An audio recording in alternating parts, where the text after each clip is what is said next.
تو گناہ کی سزا 3 طریقے سے ملتی ہے. پہلا طریقہ اس کو نکیر کہتے ہیں. جہاں گناہ کیا کوئی نہ کوئی مسئلہ بن گیا. چنانچہ کتنے دوست آ کے خود بتاتے ہیں, کہتے ہیں حضرت ہم اس فیز میں سے خود گزرے ہیں, جہاں کہیں کوئی ہم نے الٹا کام کیا 24 گھنٹے کے اندر ہمیں کوئی خبر مل جاتی, ہمارا بھی کام الٹا ہو جاتا. اس کو نکیر کہتے ہیں. فضیل بن عیاض رحمۃ اللہ علیہ فرماتے ہیں کہ میں نے جب بھی اللہ تعالیٰ کی نافرمانی کی, میں نے جب بھی اللہ تعالیٰ کی نافرمانی کی, میں نے اس نافرمانی کا اثر اپنی بیوی میں, اپنی اولاد میں, اپنے خادموں میں یا اپنے سواری کے جانور میں کہیں نہ کہیں ضرور دیکھا. میں نے اللہ کی نافرمانی کی, میرے جتنے ماتحت تھے اس میں سے کسی نہ کسی نے میری نافرمانی کی.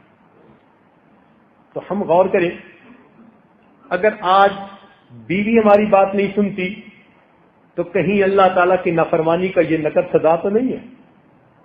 آج اولاد جو نافرمان بن گئی, کہیں اللہ تعالیٰ کی نافرمانی کی نقد سزا تو نہیں ہے. کام کرنے والے کاروبار میں جو دھوکے دے جاتے ہیں, کہیں یہ نقد سزا تو نہیں ہے. تو اس کو نکیر کہتے ہیں کہ گناہ کیا اور اس گناہ کی فوراً سزا ملی. غلطی کی, تھپڑ لگ گیا تو پھر سنبھل گیا کہ اچھا اب نہیں کرنا. یہ اللہ تعالیٰ کی رحمت ہوتی ہے. غلطی پر جب ماں تھپڑ لگا دیتی ہے نا تو ماں کی شفقت ہوتی ہے, سمجھانا ہوتا ہے خبردار آئندہ نہ کرنا.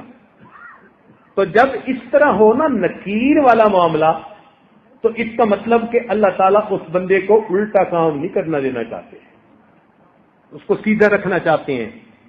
تو اللہ تعالیٰ کی نظر عنایت ہوتی ہے. تو ایسا کوئی واقعہ پیش آ کے تو پھر اس بندے کو اللہ تعالیٰ اپنی طرف متوجہ کر لیتے ہیں. یہ جو اس قسم کی مشکلات آتی ہیں نا, یہ کئی مرتبہ اس لیے آتی ہیں کہ بندے کی آنکھیں کھل جائیں. ایک اصول یاد رکھیں, خوشیاں سلاتی ہیں اور غم جگاتے ہیں. خوشیاں سلاتی ہیں اور غم جگاتے ہیں. جب غم آتے ہیں نا تو پھر بندے کو خدا یاد آتا ہے. جو پہلے فرض نماز بھی نہیں پڑھتا تھا, اب وہ فرض پڑھنے کے بعد اشراق بھی پڑھ رہا ہے, اوابین بھی پڑھ رہا ہے. جس کو ایک صفحہ قرآن مجید کا تلاوت کی توفیق نہیں تھی, وہ آج بیٹھا ہوا سورہ یاسین بھی پڑھ رہا ہے, سورہ ملک بھی پڑھ رہا ہے, تغابن بھی پڑھ رہا ہے. لگتا ہے پورا قرآن پڑھ کے اٹھے گا. پوچھیں کیا بنا؟ یار ایک پریشانی ہے, بس دعا کرو اللہ دور کر لے. تو پریشانی کئی مرتبہ بندے کی یاد دہانی کا سبب بن جاتی ہے. وہ پھر اللہ کے گھر آتا ہے, ریئلائز کرتا ہے, معافیاں مانگتا ہے, اللہ تعالیٰ اس پریشانی کو دور فرما دیتے ہیں. تو یہ بھی رحمت بن جاتی ہے. ایک اور صورت ہے پریشانی کی, اس کو کہتے ہیں تاخیر. تاخیر کا مطلب ہوتا ہے ڈیلے کر دینا. یہ پہلے سے بڑی سزا. وہ جو نقد تھپڑ لگتا تھا نا, یہ اس سے بڑی سزا. کہ اللہ تعالیٰ اس کو فوراً تھپڑ نہیں لگاتے, موقع دے دیتے ہیں, ڈھیل دے دیتے ہیں. اچھا تم کرتے ہو, کرتے پھرو, ہم بھی تمہارا بندوبست کریں گے. تو اللہ تعالیٰ اس کو موقع دیتے ہیں. پھر وہ بندہ زیادہ برائیوں میں دب جاتا ہے, گھس جاتا ہے. جب زیادہ برائیوں میں دھنس جاتا ہے پھر اللہ تعالیٰ کی اچانک پکڑ آ جاتی ہے. اور یہ پہلے سے بڑی سزا, بہت بڑی سزا. چنانچہ ایک عورت کا واقعہ, ان پڑھ تھی مگر زبان کی ذرا تیز بھی تھی. اللہ نے اسے بیٹا دیا. ایک دن کسی کام میں مشغول تھی اور وہ بیٹا پیچھے پیچھے پیچھے پیچھے. کچھ بچوں کو نا گودوں کا چسکا ہوتا ہے, ہر وقت کی گود میں رہتے ہیں. یہ چاہتی تھی میں کام سمیٹوں اور بچہ چاہتا تھا کہ مجھے یہ گود میں لے لے.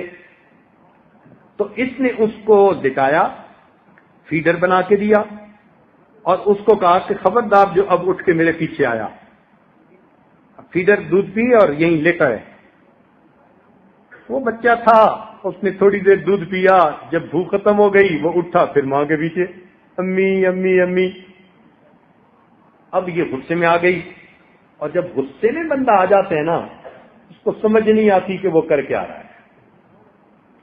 غصے میں آ کے کہنے لگی، پھر اٹھ کے میرے پیچھے آ گیا، اور پھر اس کے بعد اس کو بد دعا دے دی. بد دعا کیا دی؟ کہنے لگی تو سویا سو ہی جاتا تو اچھا تھا، تو سویا سو ہی جاتا تو اچھا تھا. اللہ تعالیٰ نے بد دعا قبول کر لی، مگر بچے کو اس وقت موت نہیں آئی. وہ بچہ بڑا ہوا، بڑا خوبصورت، بڑی میگنیٹک پرسنالٹی اس کی، بڑا آئی کیو لیول اچھا اس کا، سکول میں فرسٹ آتا رہا، کالج میں فرسٹ آتا رہا، پھر بزنس مین بن گیا. اس کا بزنس ایسے چمکا اور وہ اتنے اچھے اخلاق والا بچہ کہ محلے کے لوگ جب اسے دیکھتے تو تمنا کرتے کہ اللہ ہماری اولاد کو بھی ایسا بنا دے. گھر میں مائیں اپنے بچوں کو مثال دیتی کہ بچوں تم بھی اس جیسا بننا. بڑا بوم کرنے لگا اس کا بزنس. خیر جب خوب بہاریں آ گئیں، اب ماں نے اس کی شادی کے لیے تیاری کی. ایک حور پری لڑکی ڈھونڈی اس نے کہیں سے، شادی کی ڈیٹ طے ہو گئی. جب شادی میں 3 دن تھے تو یہ نوجوان گھر کا کچھ کام کروا رہا تھا. اچانک جو کسی جگہ سے اس کا پاؤں پھسلا، یہ گردن کے بل گرا اور وہیں اس کی موت آ گئی. اب ماں اتنا روئی کہ میرے اتنے جوان بیٹے کو موت آئی کہ ذہنی توازن کھو بیٹھی. پاگل بن کے چلتی تھی گلیوں میں.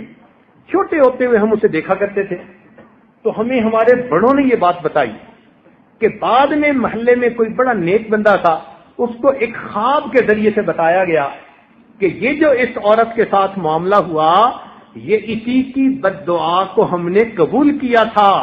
اس نے بچپن میں بد دعا کی تھی، ہم نے بد دعا تو قبول کر لی مگر پھل کو پکنے دیا. جب پھل پک کے تیار ہو گیا، اب ہم نے پھل کو کاٹا، تجھے پتا چلے تو نے کس نعمت کی ناقدری کی.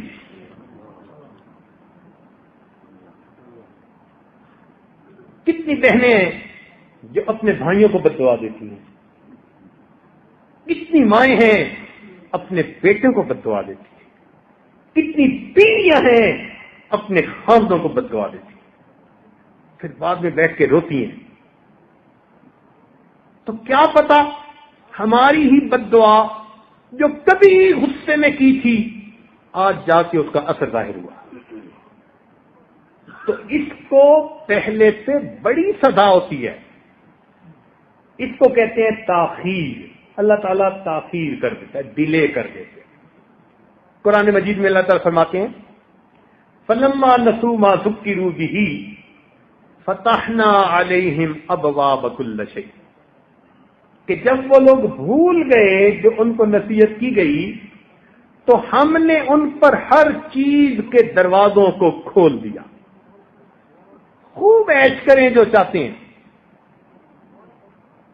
حتی اذا فرحوا بما اوتوا، حتیٰ کہ جب وہ بڑے خوش ہو گئے جو ان کو ملا تھا اور خوب موج میلہ کرنے لگے. اللہ تعالیٰ فرماتے ہیں اخذناہم بغتۃ، ہم نے اچانک ان کو اپنی پکڑ میں لے لیا. یہ بہت خطرناک سزا ہوتی ہے. اس لیے میرے دوستو، جب انسان گناہوں بھری زندگی گزار رہا ہو اور اللہ تعالیٰ کی نعمتوں کی بارش بھی اپنے اوپر دیکھ رہا ہو تو یہ بڑا ڈرنے کا مقام ہوتا ہے.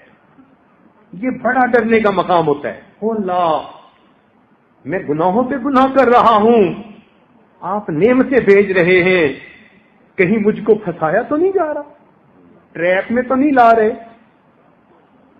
اس کو تاخیر کہتے ہیں. اور ایک اس سے بھی بڑی سزا, اس کو کہتے ہیں اللہ رب العزت کی خفیہ تدبیر. اللہ تعالی کی خفیہ تدبیر کہ اللہ تعالیٰ ایسی طرح سے بندے کو سزا دیتے ہیں کہ بندے کو پتہ بھی نہیں چلتا کہ یہ سزا تھی. ایسی طرح سے سزا دیتے ہیں. مثال کے طور پر جوانی میں بدماشیاں کی اور اللہ تعالیٰ نے بڑھاپے میں بیوی کو نافرمان بنا دیا. جب اولاد جوان ہو اور ماں کا ساتھ دے رہی ہو اور اس وقت بیوی اپنے خاوند کی نافرمان ہو جائے تو جتنا بڑھاپا اس بندے کا خراب ہوتا ہے وہ اپنی کیفیت کسی کو بتا بھی نہیں سکتا. تو کرتوت جوانی کے, سزا ملی بڑھاپے. اب دل کا دکھ کس کو کہے؟ اس کو کہتے ہیں اللہ تعالی کی خفیہ تدبیر.